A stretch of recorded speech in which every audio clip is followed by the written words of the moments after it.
반갑습니다. 황소장입니다. 오늘은 의사분들이 재테크, 돈을 모으고 뭔가를 해나가는, 자산이 불어나가는 과정에 대해서 얘기하고, 거기서 생각해 봐야 될 부분에 대해서 좀 더 얘기를 해드릴게요. 보통의 경우에 이제 인턴하고 레지던트하고 그 이후에 전문의가 되는 시간까지 시간이 걸리고, 사실 의사분들이 돈을 좀 많이 벌게 되는 그 시기는 이제 개원을 하고 나서 거기가 자리를 잡으면 경제적으로 이전과는 훨씬 더 많은 변화가 있잖아요. 병원이 자리를 잡아서 월 적어도 몇 천만 원의 소득이 생긴다는 것까지 가기도 쉽지 않은 것 같아요. 근데 저에게 오시는 분들이 대부분 그 단계에 있는 분들이 오시다 보니까 일단 저는 그분들을 주로 만나게 되죠. 근데 일단 그 상태가 됐을 때 이런 것 같아요. 내가 원래는 한 달에 500만 원 벌었는데 한 3천만 원을 벌게 돼요. 생활의 수준도 달라지고 쓰고 싶은 거 하고 싶은 거에 대한 경제적인 자유도가 높아지죠.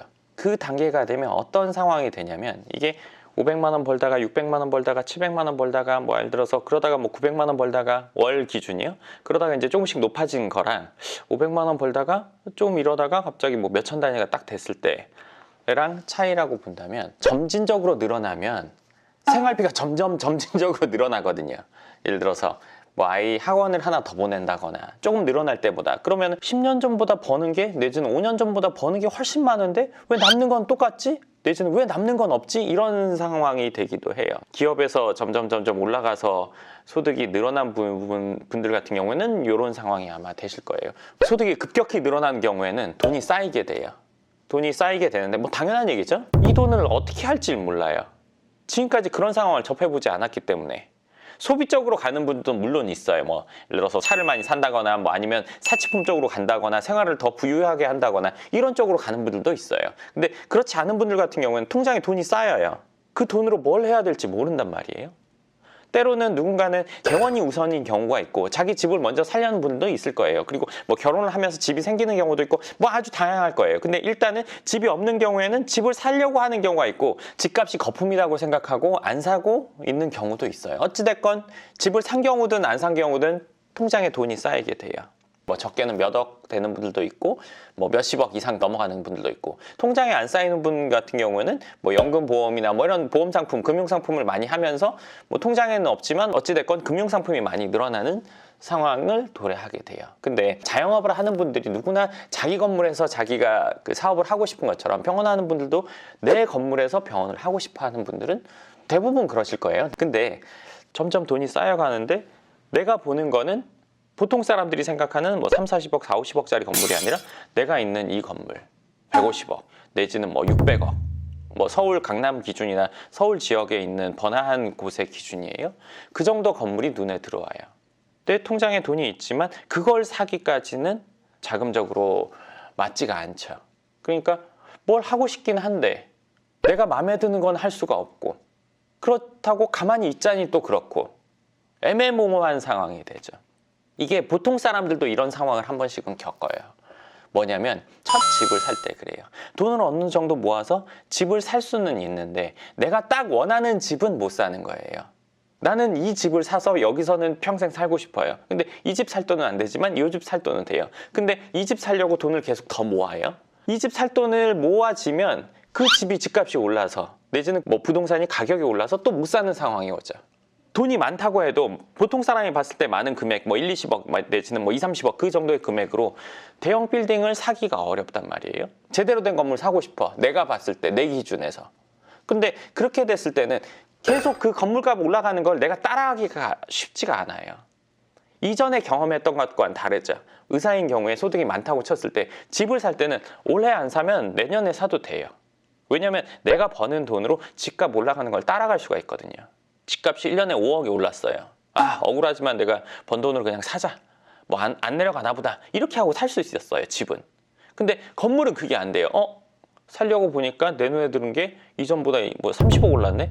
감당하기 어려워요. 내가 보유한 금액으로 그 건물을 못 사서 돈을 모은다고 하더라도 이걸 따라가기가.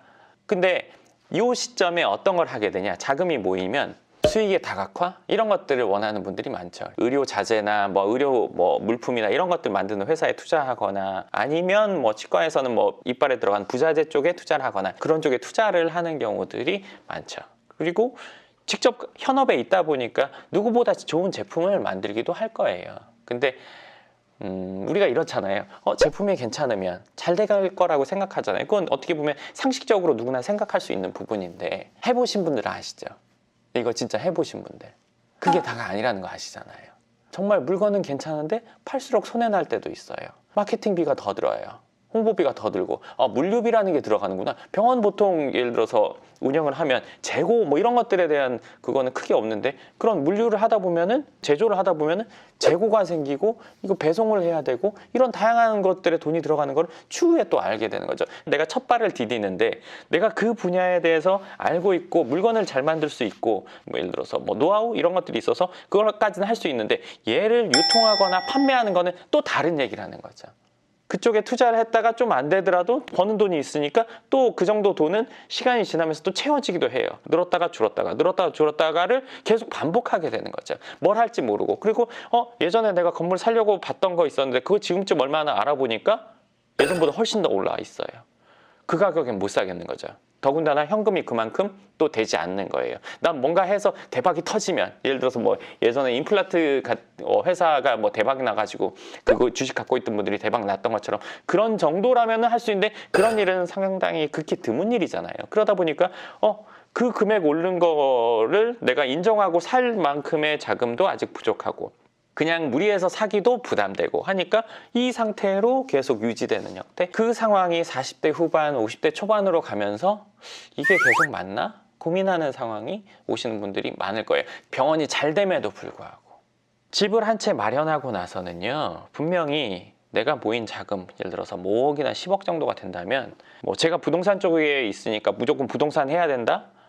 라고 생각하실 수도 있지만 그건 무조건 부동산 하는 게 맞아요. 뭐 집을 사냐 그럼 건물을 사냐 뭘 사냐 그건 차후 문제고 부동산에 뭐 A급인 부동산을 사는 게 맞아요. 요즘엔 좀 어렵겠지만 과거라고 치면 뭐 아파트를 살 수도 있고 아니면 작은 건물을 살 수도 있고 아니면 예를 들어 중형 건물을 살 수도 있고 반드시 건물 쪽으로 가야 돼요. 근데 나는 저기 들어가서 예를 들어 병원 할 게 아닌데 저거 굳이 사야 되나? 이거는 나 저 집에서 살고 싶지 않은데 난 이 집 가서 살고 싶은데 이 집 꼭 사야 되나? 이거 안 사면 이 다음 넘어가기가 어려워요. 내가 보기엔 작지만 얘도 가치가 올라간단 말이에요. 얘도 올라가지만 얘도 올라가요. 그러면 내가 이걸 사놓으면 얘가 올라간 거, 그 시세 상승된 부분을 내가 또 이득을 볼 수가 있잖아요. 그럼 그 사이에 내가 모은 돈으로 얘를 팔아서 나중에 일로 갈 수 있는 얘가 디딤돌의 역할을 하는 거지. 얘로 영원히 간다? 꼭 그렇게 볼 필요는 없잖아요. 20평대 집 안 사고 30평대 집 어느 날 갑자기 원하는 지역에 사기는 어려워요. 40평대, 50평대 마찬가지란 말이에요. 어떻게 부모님한테 물려받기 전에는 그렇게 되기가 어렵단 말이에요. 그러니까 20평대 먼저 샀다가 그 다음에 얘도 올라가고 걔도 올라가지만 그 갭은 비슷하니까 합쳐서 다음 단계로 넘어갈 수 있는 그 상황이 되는 거잖아요. 건물도 똑같아요. 50억짜리 안 사고 갑자기 100억 살려면 뭔가 대박이 터지거나 뭐 주식이 어떻게 되거나 뭐 이렇게 돼야 되는데 그건 극히 드물잖아요. 그거는 시간 지나서 돼봐야 아는 거고 이거는 내가 디딤돌 하나씩 만들면 만들수록 내가 원하는 목적지 최종적인 큰 건물을 갈 수가 있어요. 그러니까 자금이 마련이 된다면 10억 선만 된다면 그걸로 예를 들어서 건물 사는 쪽으로 반드시 알아보셔야 될 거예요. 20억 정도 된다면 더 좋을 거고 뭐 금액이 높아질수록 당연히 유리할 건데요. 건물을 보면서 내 병원을 저기서 할 생각 이거보다는 건물 자체가 괜찮은 걸 기준으로 생각하시고 판단하시는 게 훨씬 더 도움이 되실 거예요.